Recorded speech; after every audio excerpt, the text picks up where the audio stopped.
And Mike Wright sends his condolences. He is under the weather. So we shouldn't expect him. He will try Zoom if he can, but he was not hopeful.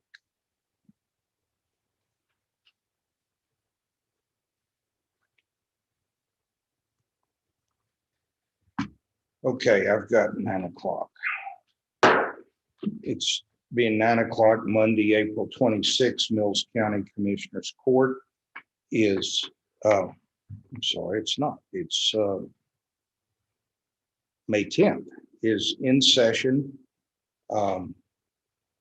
We have present in the courtroom, in addition to the county judge, commissioners Guerin, Williams, and Parton. Absent is Commissioner Wright. We have a quorum.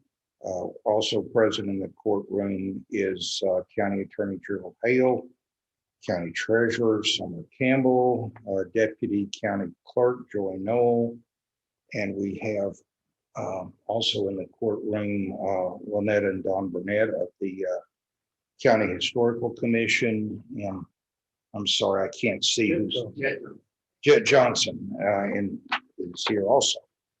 So with that, let us stand for the Pledge of Allegiance.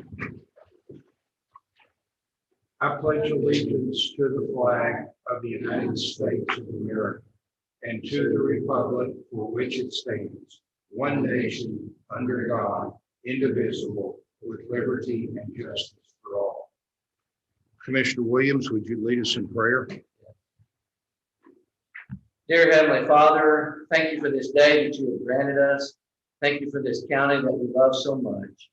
Guide us and direct us in all our actions here today. May it be done in your name. In Jesus' name we pray. Amen. Thank you.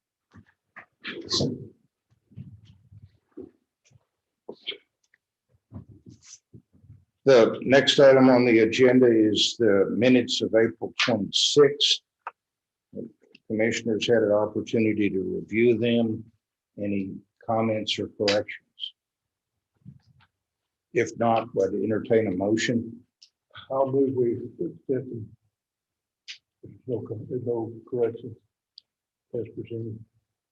We have a motion from Commissioner Guerin to approve the minutes of April 26th as presented. Is there a second? Second. Second from Commissioner Williams. All in favor say aye. Aye. Any opposed? The minutes are approved.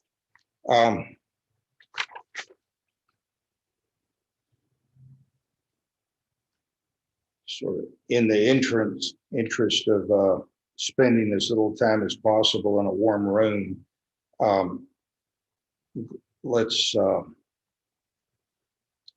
skip over the consent agenda unless someone has, at this point, since we have Mr. Alexander from EMS on the line, if there are any questions about the monthly EMS reports. The average response times to me look pretty good, although they do report there are a couple of areas of the county that are consistently hard to get to. No questions. Does he have any concerns or anything that he wants to bring to us?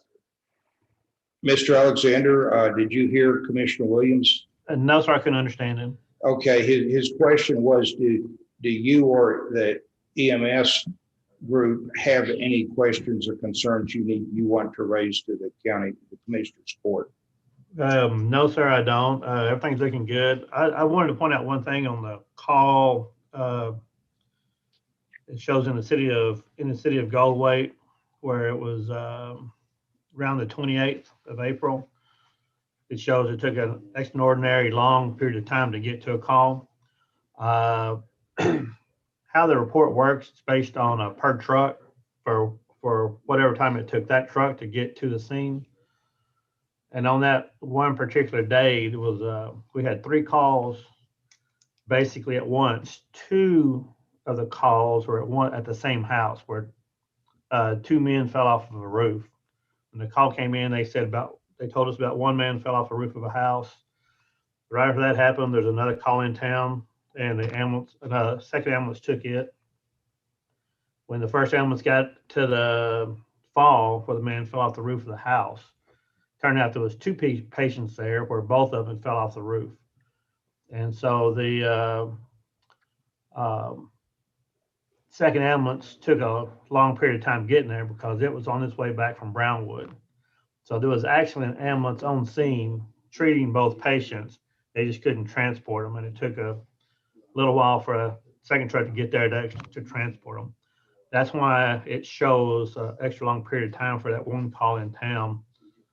But in actuality, there was medics there treating the patients within 4 minutes, I believe. I thought you guys could transport two patients in one ambulance. One of them was more serious. One of them had to fly. Okay. And if they're critical at all, we try not to because there's only one attendant in the back. If they're less than minor injuries or neither one of them is very serious, we can transport two. But one flew and one went by ground to Scott and White. Thank you for that explanation. And I have no further questions. okay, you're welcome to stay on the line, Mr. Alexander, but that covers the EMS report for us, and we appreciate it. Thank you all much, sir. Let's move directly to the action agenda. We will come back to the rest of the consent agenda at the end of the meeting.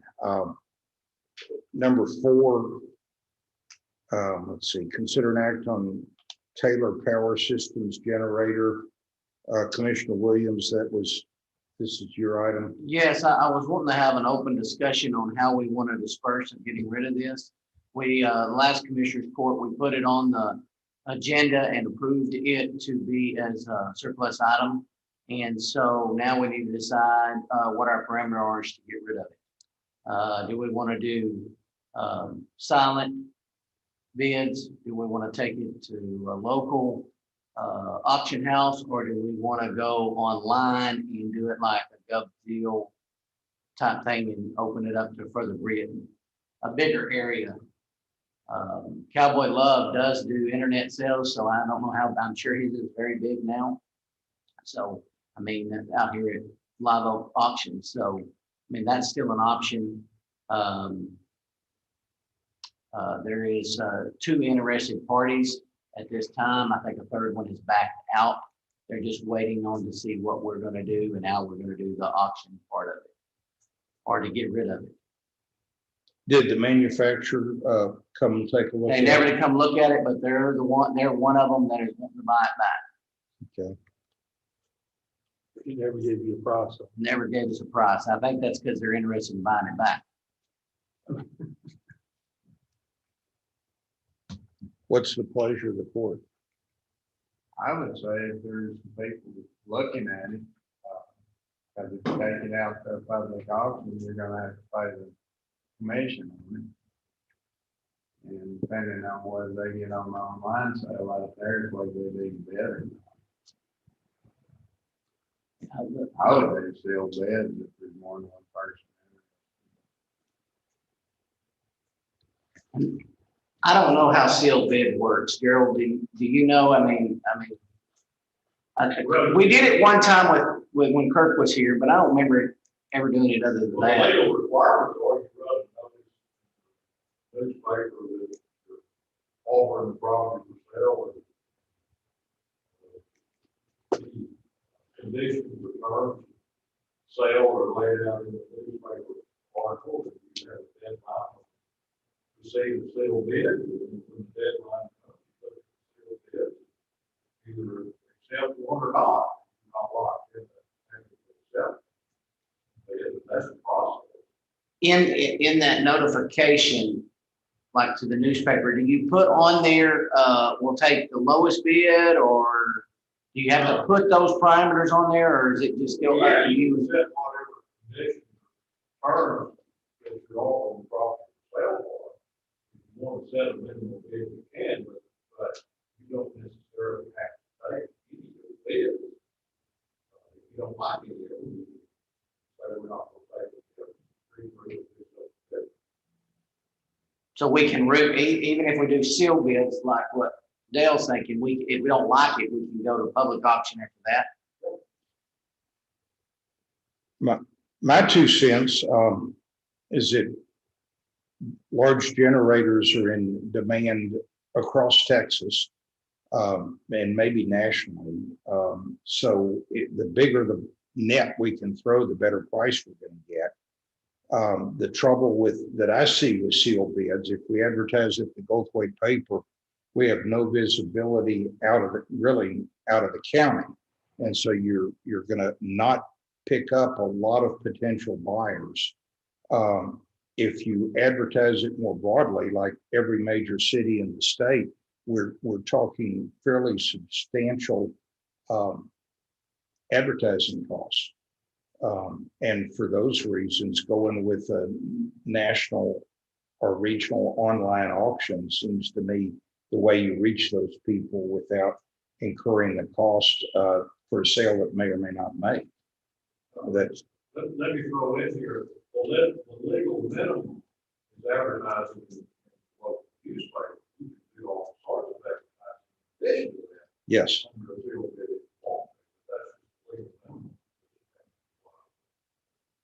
The next question is, Mike's not here, what I wanted to ask is, if people wanted to come look at this, do we give them the ability to come look at this if they want to look at it? And since Mike's not here, we'll have to table that because, I mean, it's at his yard, so.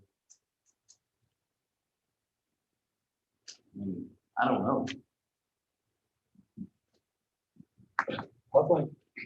I suggest we talk to Cowboy about it because he's got his stuff's online on an auction zip. You know, he'll take the picture, put it on there, and maybe it probably could give us a fair market value for it. I mean, let us know what he thinks it is. Well, do we have a motion, or is the direction to table to get the information you were discussing? I move we let Cowboy Live Oak Auction put on his auction zip. We don't have to sell it. I mean, it is auction. We can put a floor on it, or a minimum, whatever you want to call it. Okay, so that is, to summarize, a motion from Commissioner Guerin to list the Taylor Power System generator for auction through Live Oak Auction with a minimum bid to be determined by the county. Right. Is there a second? No, Were you shaking your head? I'm still, I don't care. That's fine with me. Okay, but Robert's Robert, Rules of Order, we got a motion. It's either going to die or somebody's got a second. Wait a minute, let me put it in my. Well, okay, be careful, Gerald. When you say it, a minimum bid to be determined, that implies additional court action, I guess, if the motion passes, unless you want to make that a part of this vote. Yes, we will have to meet to do that, but that needs to be done in executive session with the benefit of some more information, because if we set the minimum bid here, it's going to be publicly of record. Do you agree? Yes. Okay. I second it then. Okay, we have a motion and a second. Any further discussion? Okay, all in favor of, say aye. Aye. Okay, any opposed? Okay. Let us know when you're ready to call an executive session to discuss the minimum. Now, back to this executive session, we can go into executive session and discuss the bid, but there's going to have to be court action on that minimum bid. We'll have to be a public session. You're right. Oh, So I don't know how you could say it. Well, it's a while for Cowboys next sale. It's not like it's next week. So we have to advertise this at least 2 weeks in the newspaper. It's a minimum of 2 weeks. So we, before the sale. So yes, we'll be getting all this rounded up. So it'll be on the next agenda. all the details and stuff to be at that agenda. Right. I just needed to know which way to go. Right. Without it Cowboys, we have to take it out there, so we'll have to get it taken out there. You might wait till after he concludes whatever auction is underway right now. Okay, number 3, this is the big item for us. Discuss courthouse and 1888 jail hail damage repair. We had Commissioner Williams will be doing most of the talking. I just want to give a little bit of background. We had a number of roofing companies look at the damage. We had, and most of them gave us some repair proposals. We met with 3 of them last week. The meeting included Commissioner Williams and myself, as well as Guy Burns and 2 members of the community, Craig Wright and John Brown. John was especially helpful. He ran a construction company in Austin that did the repair on the governor's mansion following the fire, and so had extensive dealings with the historic commission at the state level in the process of that. So at this point, let me turn it over to Commissioner Williams.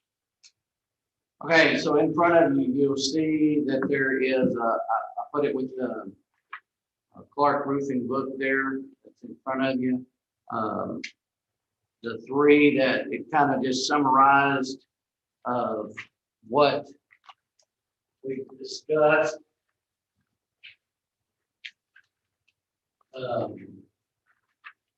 For the benefit of people that may watch this now or later on YouTube, would the 3 that are on this list that we have is Excel Construction, Clark Roofing, and Parsons Roofing. Is that correct? That's correct. Excel Construction is a company that is nationwide, and they had a lot of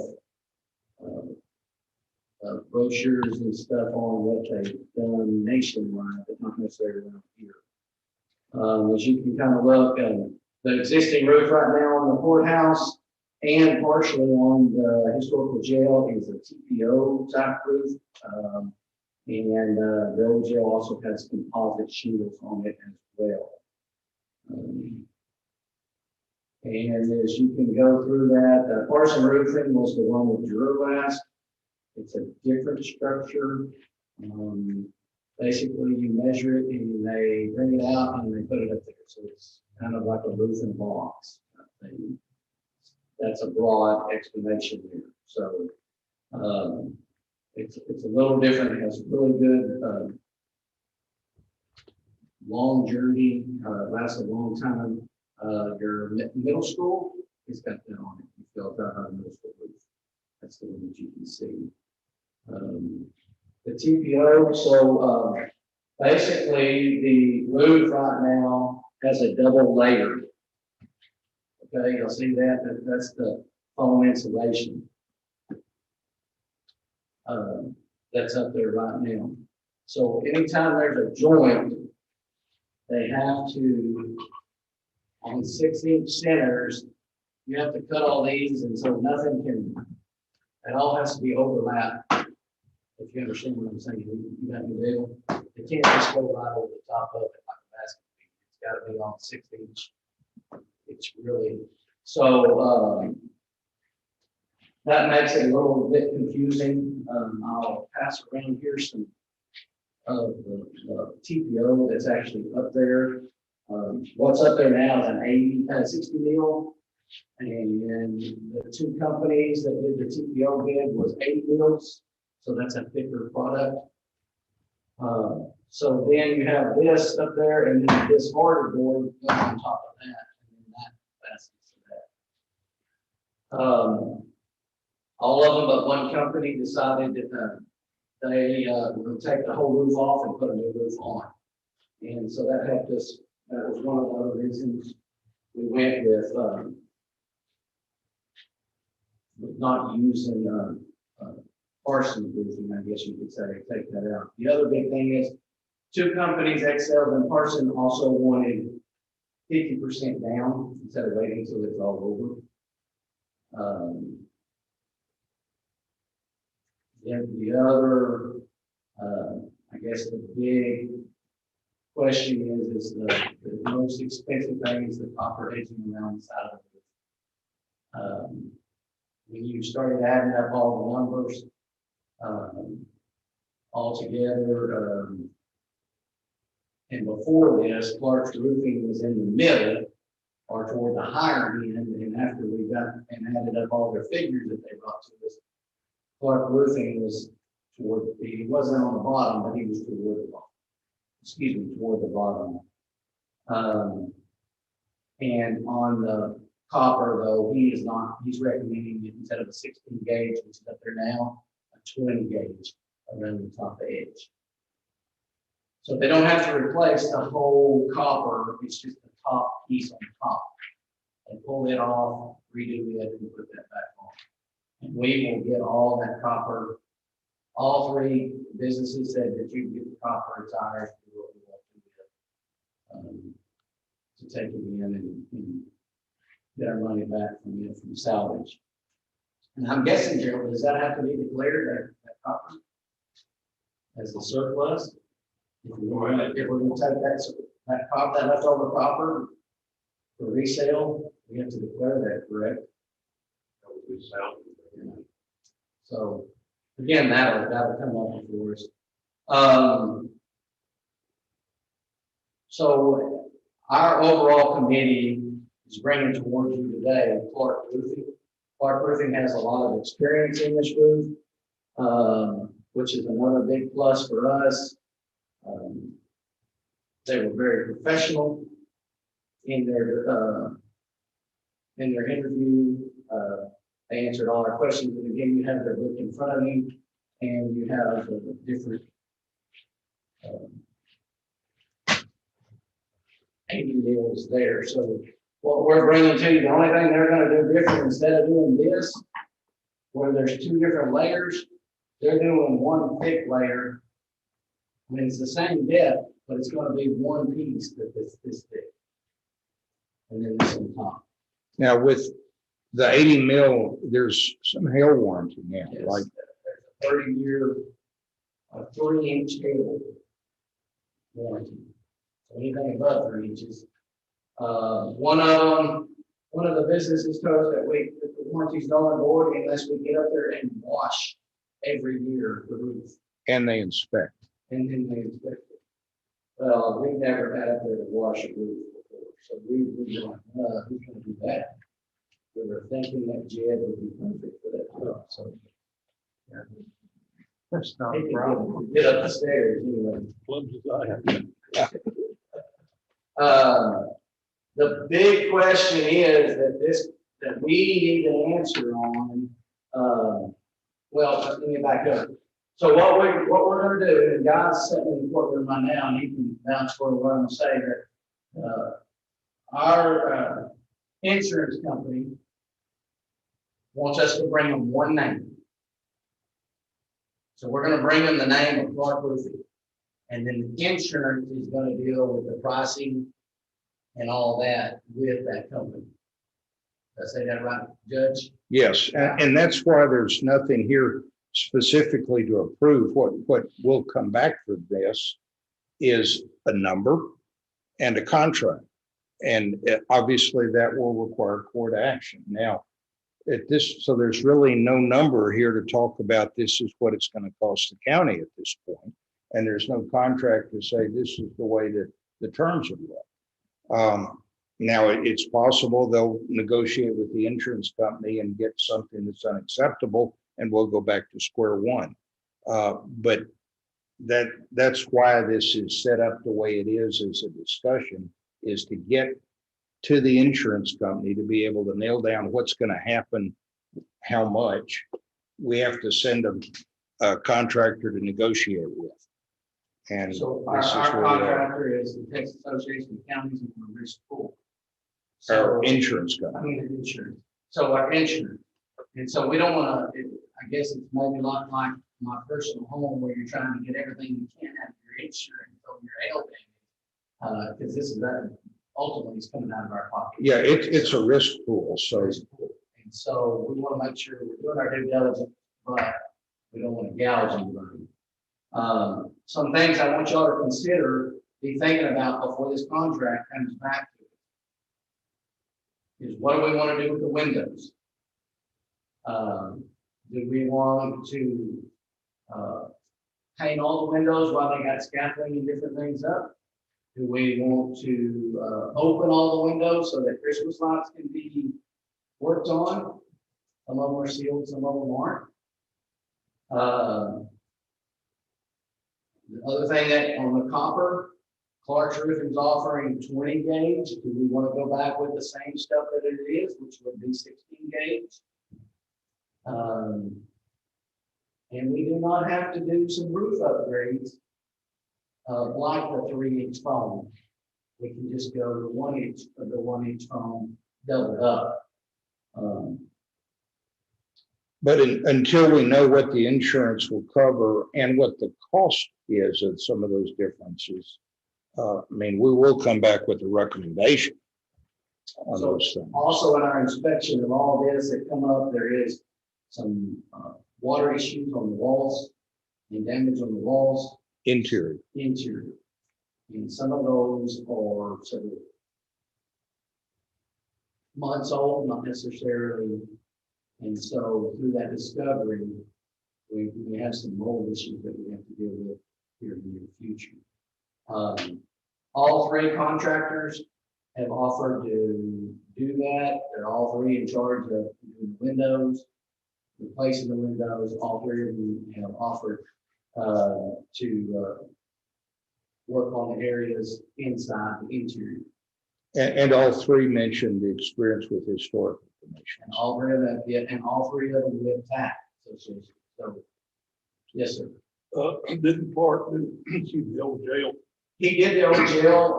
Originally, the roof was done by Johnson Roofing on the courthouse itself up here, but Clark worked for Johnson Roofing.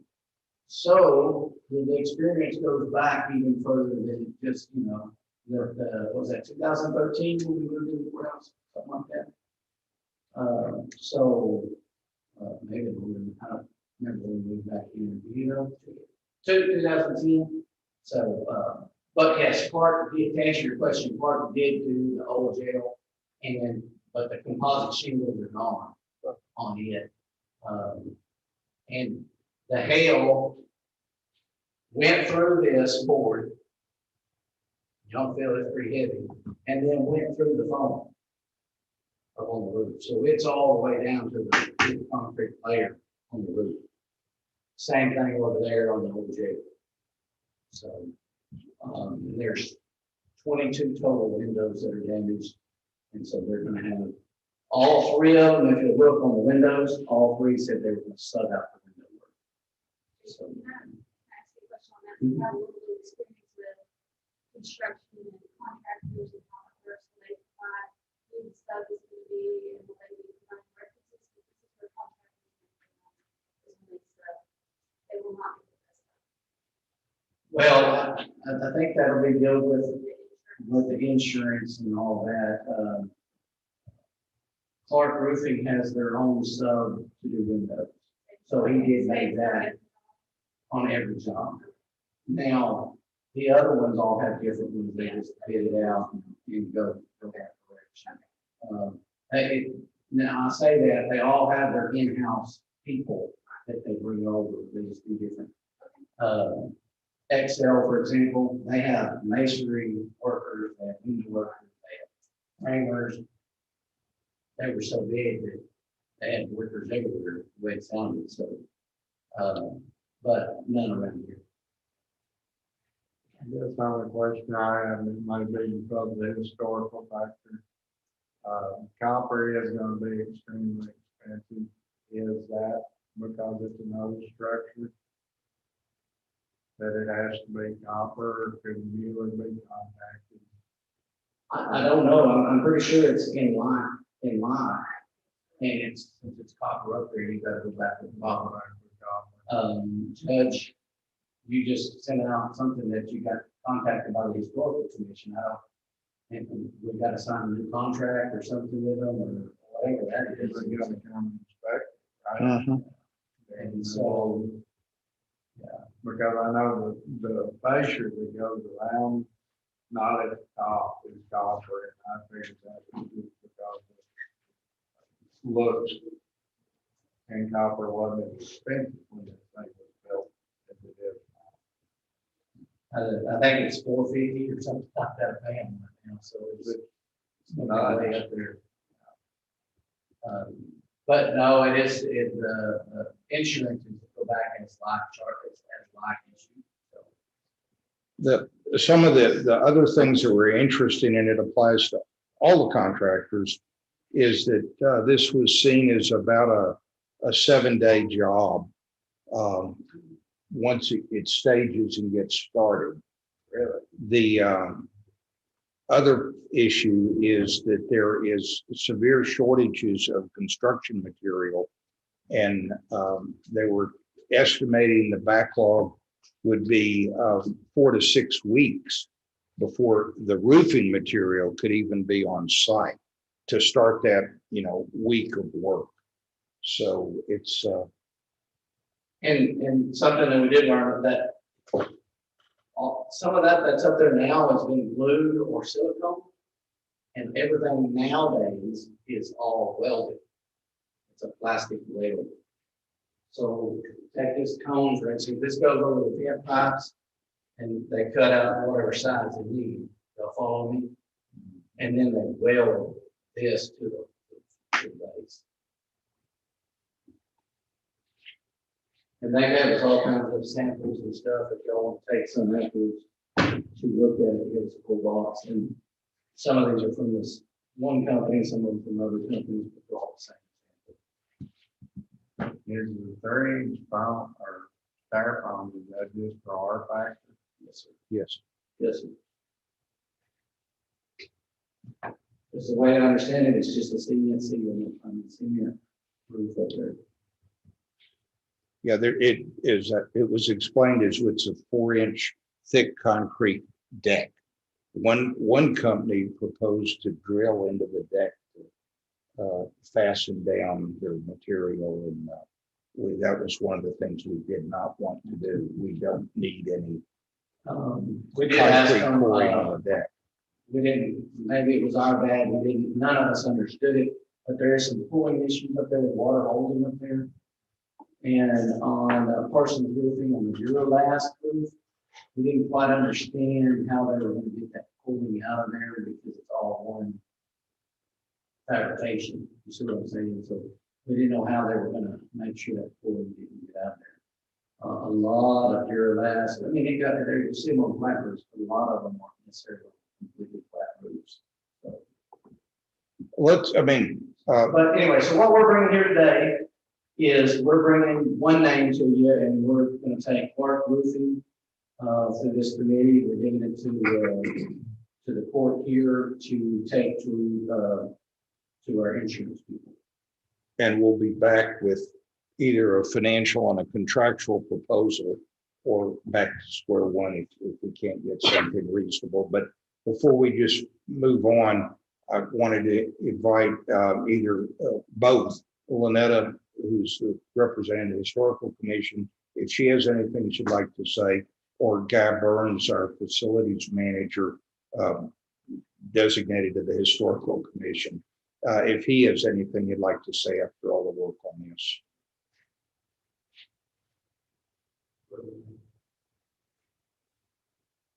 We were very pleased with my understanding, and he did give me a number. That this would be the time to say it for just the general. I don't have anything on this book, but they were timely when they told me however many days. If they say 7 days, it would be 7 days or a little days. So anyway, I was pleased with it.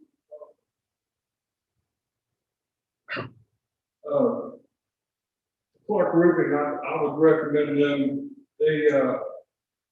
There's a couple of reasons. One of them, they're not gonna have to move the AC units, all of those units that are up there. One of the other companies talked about taking a crane and lifting each one, and that skyrocketed cost. Also, another one talked about setting up A-frames and raising the units. Anyhow, their process, they don't have to.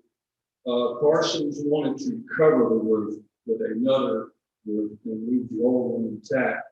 And I would not recommend that. I recommend replacing the roof. You don't want coverage damage and things come off. So those are the two main things. Clark was out here the day after. They did a temporary board up on the windows. They asked us that morning, and Judge approved it. They had it done before the day was out, so they were on time. They took care of us. They were very professional, and that's as far as the cost. You know, they're middle of the road, more on the lower end, and you still get the quality out of it. But I was pretty impressed with this. The only other thing I want to say, Judge, is I think we ought to maybe, if you kind of made mention of this, if your office wouldn't mind creating a letter to send out to all the people that turned in the bids saying thank you for at least, you know, Yes. we're going a different route, or however you want to say that. I can write one up. No, if you want to. no, that's appropriate, and I should do it, and I will do it. And I mean, I'd be glad to write one if you need to. No. No, we really got to wait for the insurance because we could be back. And we could, yeah. Any other questions? So any other discussion of this? Commissioner Williams and Guy Burns have put a lot of work into this, and it feels like molasses, but we're making progress, and it's important. It's going to be a big gross number and hopefully a very digestible net number to the county.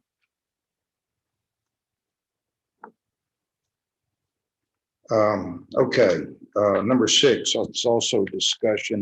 I just wanted to share my budget goals for the year and would welcome input from commissioners either in court or just send it to me or drop by. This is something that came out of the TAC budget training. It just suggested, you know, having some of the conversation in advance of the numbers. And at a high level, my goals were to keep tax, to not raise taxes, to stay within the no new tax rate.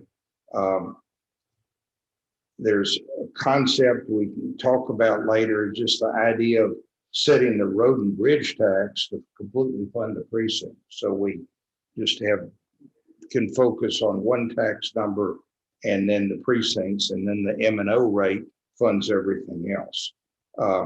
That's not dollars, that's more conceptual. I think some of our non-tax revenue should be a little better post-COVID. We're already seeing that. The court system starting to gear up, the prisoner boarding starting to pick up. We have this American Recovery Act grant money. The treasurer is expecting the first slug at half of that, which might be north of $400,000 this month, and the rest of it this month of next year. So it'll be the second half that will be in the budget for next year. And there's limitations on what we can use that money for that are only published in the high level. Everybody promises more direction, but it hasn't surfaced yet. But one thing that does seem to fit, and it was identified as a long-term need, and was previously, I was waiting for the pilot program payments for the wind turbines to kick in, but that was the replacement of the ambulance barn with something big enough to accommodate the new ambulances, and then selling the existing ambulance barn. That appears to fit the preliminary guidelines. That lets it be done without costing the taxpayers of the county anything. and gives the county a long-term investment type asset that we're not going to have to mess with in the future. Other things, I'm looking for a static head count. Basically, the business of the county is not significantly changed. I am going to, which Ms. Campbell and I are going to look at what I call pay equity, just taking a look, which we didn't do last year, the year before, in detail, what elected officials are paid in surrounding counties, generally our size, and on our employees, what the similar employee rates are around the area. There's a concern that what we might see in the group medical rates, haven't seen anything yet, but we had no increase last year, which was highly unusual. And this year we've had a number of employee hospitalizations, COVID related and otherwise, and we could be looking at a surprise there. I want to, last year we cut community organization funding other than emergency public service related back in anticipation of the COVID drop in revenue. Like to be able to restore that if we can afford it. Let's see. We have software issues probably in most of the operating departments in the courthouse, upgrades, replacements, conversions, no price tags yet. We heard from Goldsmith. I don't have a proposal yet, but we may consider getting some outsourced assistance with software. The big thing I want to look at, and it may be a cost save, it should be a cost savings, is changing our phone setup from the frontier-based long distance, which is problematic, to an internet-based phone system. Maybe front-end costs may not be, but that's going to be addressed in the budget to see if it fits. We obviously have the unknown yet on the hail damage repair cost in excessive insurance. That'll be coming in during the budget process. We'll have to address it. We have the perennial issue of Christmas lights, which are aggravated by the fact that they were destroyed in a hailstorm. So we'll get to address that one de novo. And I guess I got the idea I'd like to look at a capital budget plan for the county. Every year we talk about squad cars, road equipment, and to be able to come up with a number and to say, okay, every year we're going to put aside this much. And then the discussion becomes, we know what we can do financially, and it's what's the top of the need list each year. Those are my high level plans without even having numbers to push around yet. But when I did that, that was before the appraisal district set our tax rolls down by $87 million versus last year, which translates into $660,000 less taxes. Now, I'm hoping that's an estimate and not where we end up, but you can't run on hope. And it's just a concern that's out there. The big thing that was out there at the time of the estimate was business personal property wasn't rendered by April 30th. I think there's a May 15th deadline. The fluctuations in inventory at the car dealerships and pecans in the general store, make a hill of beans difference. But that big Encore substation that was built out south of the Moline Highway would be a big number. And I'm going to try and get from the appraisal district the rendition value on that as quickly as we can.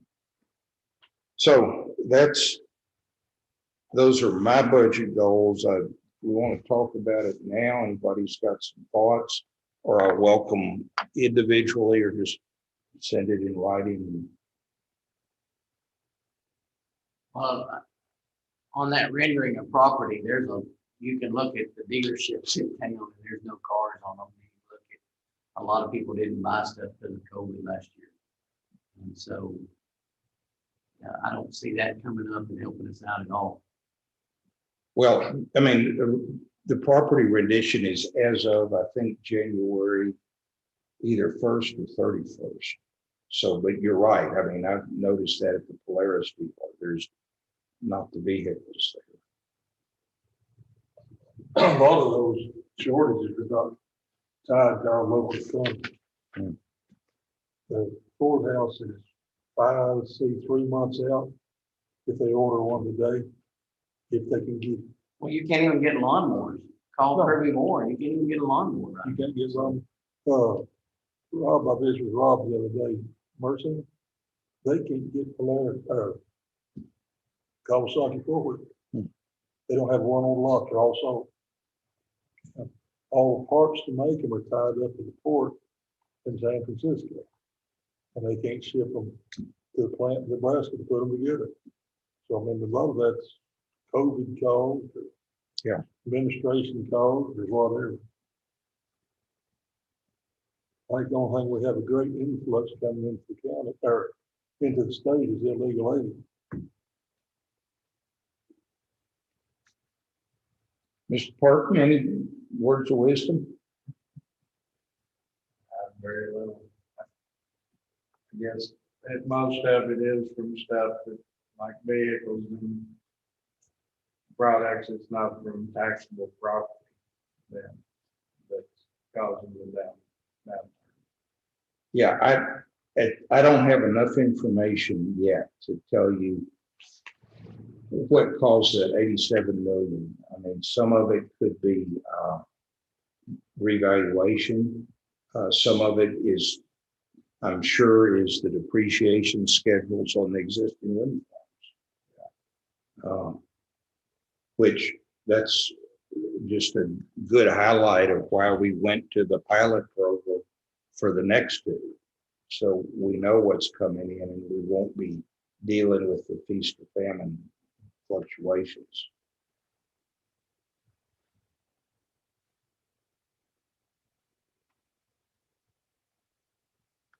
Okay. Citizen, we got to draw names, the background. You have to have a grievance committee to hear complaints from elected officials about compensation. The grievance committee members must come from the people that served on the grand jury in the prior year. That's a small list because COVID sort of kept one grand jury in session most of the year. The drawing has to be conducted in commissioner's court. So I've got the names in a hat. The clerk's office ran the grand jury roster for the last year. I'm going to let Mr.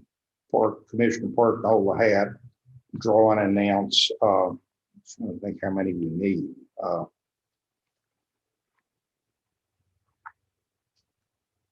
Believe it's 9. So we'll draw 9 names, and those will be the committee. We'll draw another 9 or 12 names for alternates, because although the names are drawn, the people are not on the committee until they've signed a form accepting that they're going to serve. I anticipate, last year we did this and we never had to call a meeting and we just were able to thank everybody. And I'm hoping that's what we're going to be able to do again. But since we'll be squeezed for time later on in the budget cycle, wanted to get this underway now so we could notify citizens, see if we could get the acceptances, and then notify the alternates to get the acceptances. So we have a group together, because we're supposed to have a grievance committee meeting within some number of days, and it's either 10 or 15 is when somebody files a grievance. So waiting till then, till the next commissioner's court meeting to draw the names is not the best solution. So Mr. Park has the hat. You want to shake it or something? These are random, and we'll do 9 in the primaries, then we'll start doing alternates. Laura Slaughter.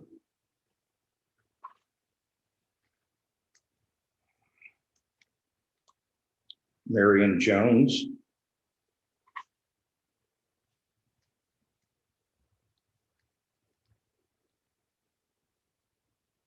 Phelan Phillips, and two of them came out with that. So here's the other one. If I open it.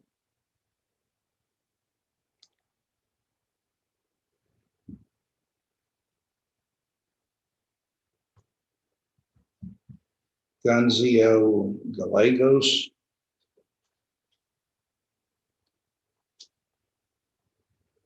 William Allensworth.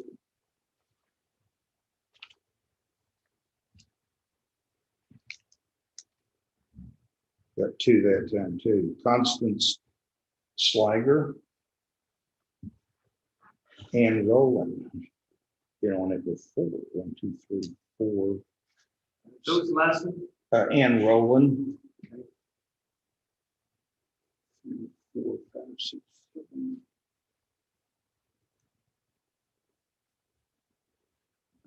Lynetta Burnett. This is easy, yeah. And Rebecca Pretty.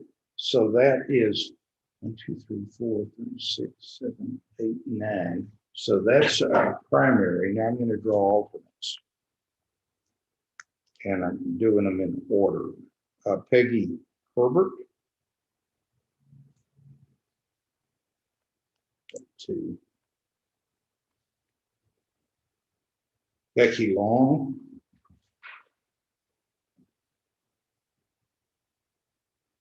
Della Buchanan.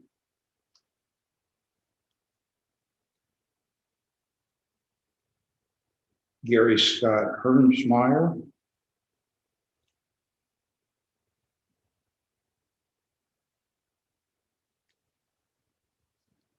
Clarence Greeley.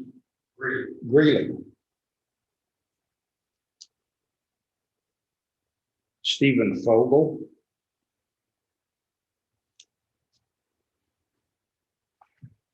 Sticking together. Edgar Henderson. 1, 2, 3, 4, 5, 6,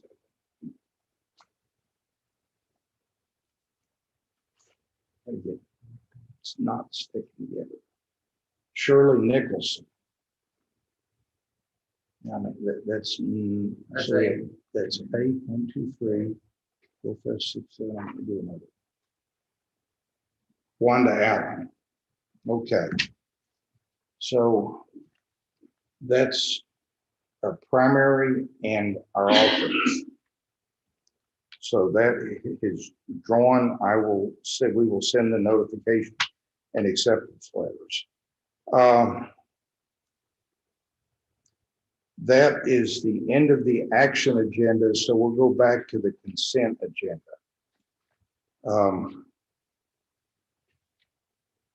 There was the monthly treasurer's report and accounts payable and payroll. We often have some discussion here. Are there any questions? I don't have any. I don't have any. No question. Okay. I've watched this on YouTube, and I feel kind of silly reading y'all reports that you have in front of you. So I'm going to try and not do that much.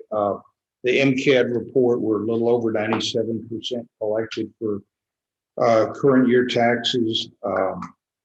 That's last year we were substantially less, but it was the Encore dispute which is still pending, by the way. But if you take out the Encore dispute from last year, we have about $4,000 more of uncollected property taxes than we do at the same month last year. Have reports from the county and district clerks function. You can see the county clerk revenue is largely filing fees. District court is largely fines. fines, fees, and court costs.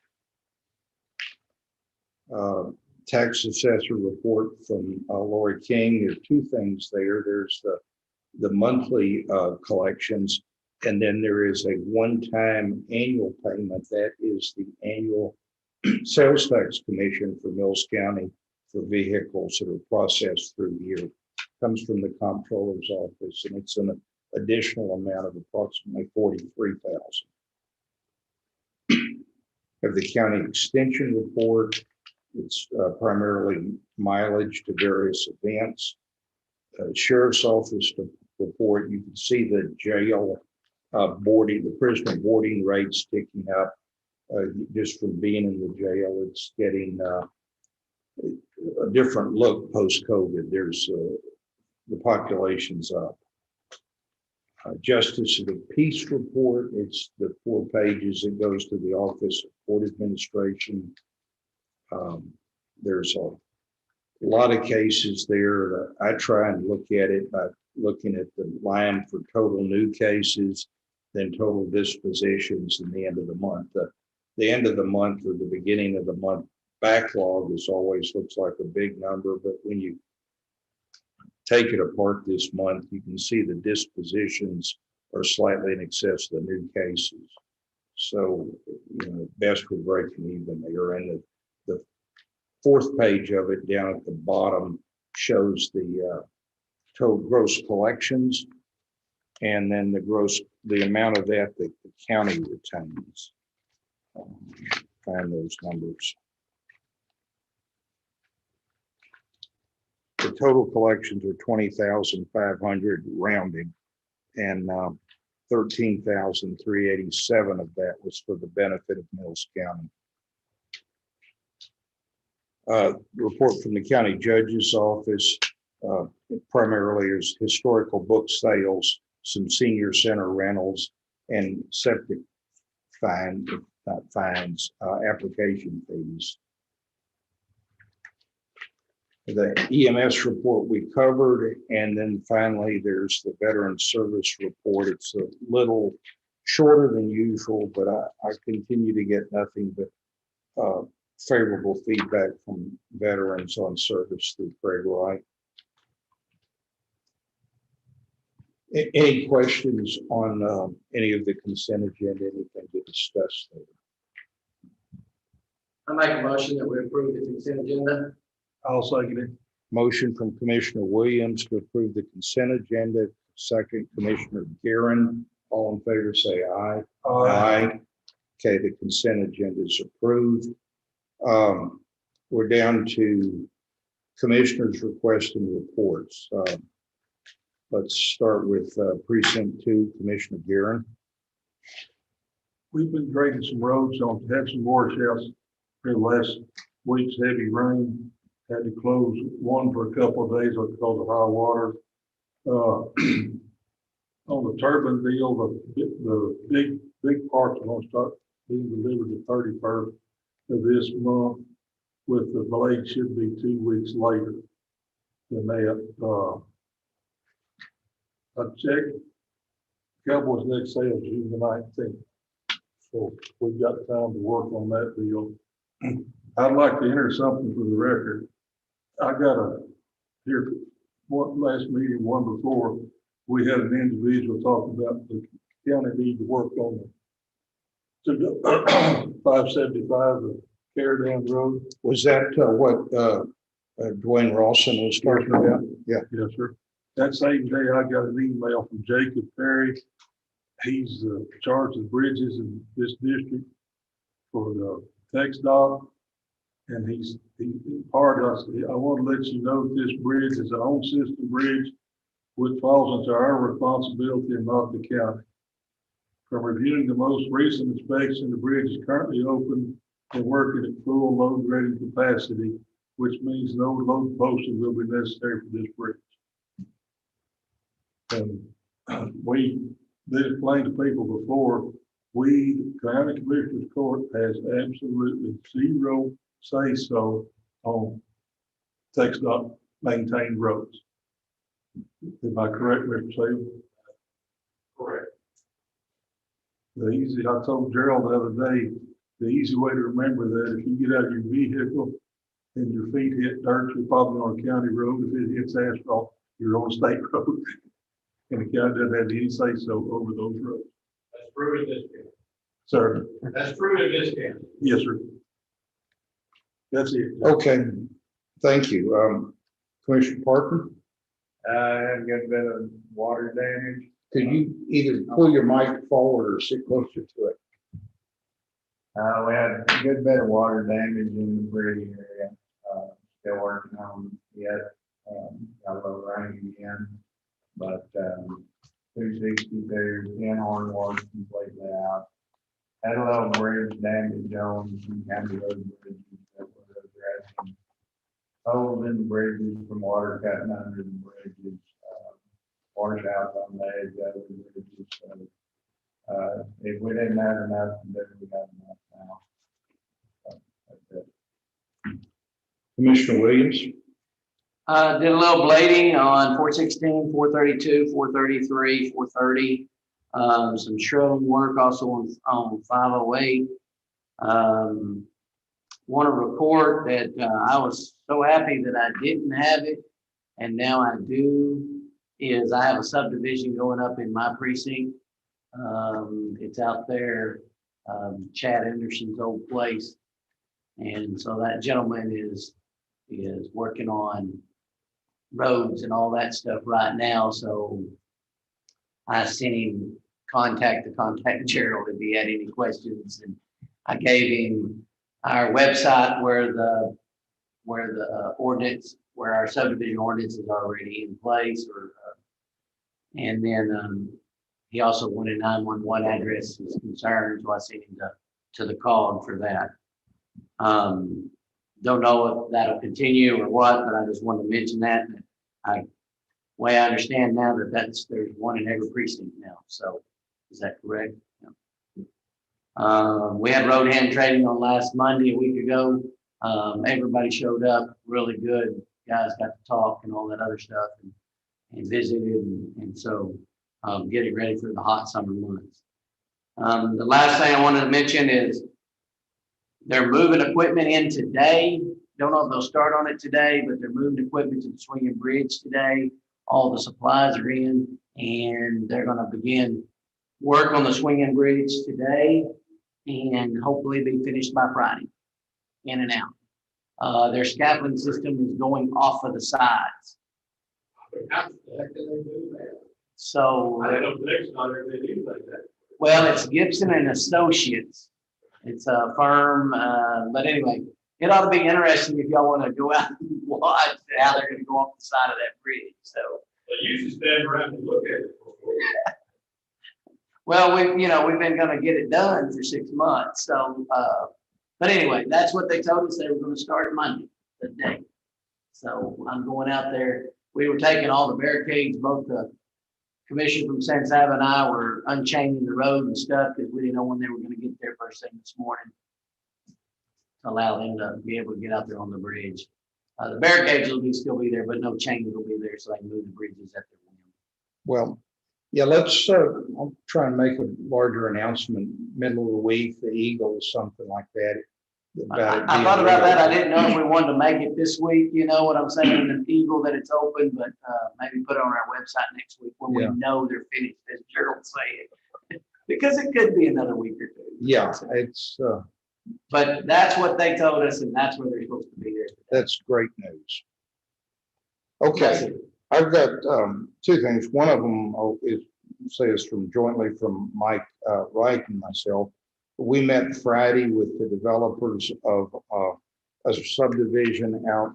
It's the old bulk of it's the old C-Bar Ranch that runs from Scourin to the east of 183, across 183 and all the way and back west a ways. It's 2,800 acres and it's about 128 lots, it looks like. And an interesting thing about it is there is, I call it the Lameda Water Supply Corp, but it's really something like Corex. There's public water to the subdivision, which is probably the only one of these we have going on in the county. The developer had the 1985 ordinance, said he will be filing with the clerk's office a preliminary plat, and ultimately be back to Commissioner's Court pursuant to that ordinance. It's proposed to be a gated community so that there will be stone gates stone pillars and gates to get in and out, and no public access. So it will be interesting, and lots of private roads, no public roads. It highlights that we all have these problems. I've been back to our attorney, Jeff Ullman. He has promised feedback as soon as possible. I'm trying, if worst case, I'll just distribute the draft that is the conglomeration of our existing ordinance, the county attorney's input, my ideas to commissioners before our next commissioner's court, that is what he's been asked to go through and tell us how much of that we can do, how much we can't do, and anything he sees that we missed. And I believe the county attorney was going to be working to cite some of these illegal subdivisions. Is that correct, Mr. Hale? We're working on Okay. Okay, so that's the subject of the name of that. This one is called Rolling Oaks Ranch, and it would be marketed through the internet. And their primary target audience is city folks out of Austin. Other thing that is happening, and it's Monday the 17th. We've been notified by the Texas Historical Commission that they are going to send an auditor out here to do a compliance audit for the easement that Mills County gave the Texas Historical Commission when we took their money to restore this courthouse in a grant. To the best of my knowledge, this will be the first such audit we've had. Ladies showing up around 1 o'clock or 1:30. I've invited Lynetta, who is the chairman of the County Historical Commission, to participate. It could be interesting or it could be nothing, but it's going to happen Monday. She understands that I've warned her that we have hail damage that will not be rectified by then, and to expect to see some plywood in the windows. And that's all I have. Is there a motion? Do you know what's gonna happen to that inspection? You have a clue. Do you know this audit? I mean, she'll write a report. I don't know whether it's going to come back to us. I mean, every time I've ever been audited in my whole life, you get a report of findings and you get the opportunity to address or respond to it, sometimes to correct it, and then they write a final report. But I don't know if that's the way this works. A worst case, if we're in non-compliance with the easement, there are financial consequences, but I'd be surprised if it goes that far. Ms. Barnett, is there any, do you have any input? I only know there's two audits. Those are good. But no, I don't know, this will be a new experience. Mr. Hale, have you been through one of these before? I've had some discussions with some other counties that have been through it before. I feel like we were pretty well in compliance with their requirements when we did the work before that. I wouldn't think there would be any big surprises. It's when you thumb your nose at the commission and decide to do something that maybe they would want you to do when you have problems. To my knowledge, we haven't done that. I would optimistically think we'd be okay. Well, good.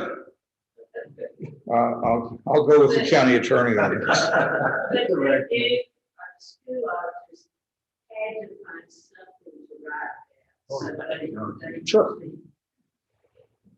Give a few suggestions.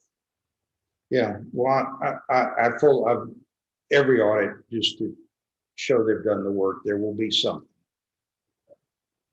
I know there were some discussions earlier about the Christmas lights, that they should be temporary and they were supposed to be removed during off season, now that they've been destroyed, I don't know where we are on that. Yeah, There was some discussions with the banister up in the balcony of the courtroom, but we went through the commission on that.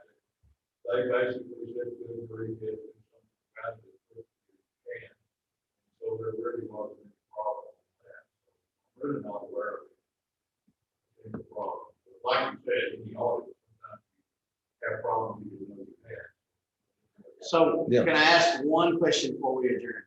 sure. It looks like we've got 1, 2, possibly 4 trees that have died on the courthouse lawn. Does that have anything to do with the historical commission about removing them? That pine The tree, commission didn't really like the trees anyways. Is that pine tree and that old mesquite tree has one little bitty green limb on it. That's it. So I don't think the tree situation would be a problem. Now, Unless we take them down and not add it through. so the palm tree order we put in probably is inappropriate. It's probably got. Okay, yeah. I have a question before we adjourn, and this is maybe for Mr. Hale. Keep hearing like the first modern subdivision on, the Smith place. If this thing rocks on for 2 years, they're clear. If you're looking at criminal prosecution, then there's a general 2-year statute. Misdemeanor. Which is what it is. What it is.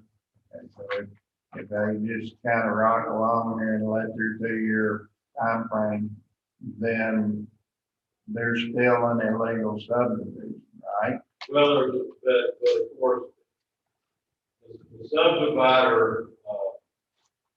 every time he signs a deed and sells a lot in that subdivision, he's committed a new offense. So, even though there's a general 2-year statute of limitations, it can be prolonged over a period. Okay, it's not just on the amount of acreage, it's every time that he sells a lot.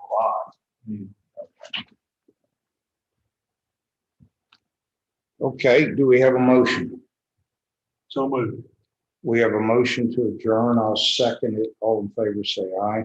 Aye. We're adjourned.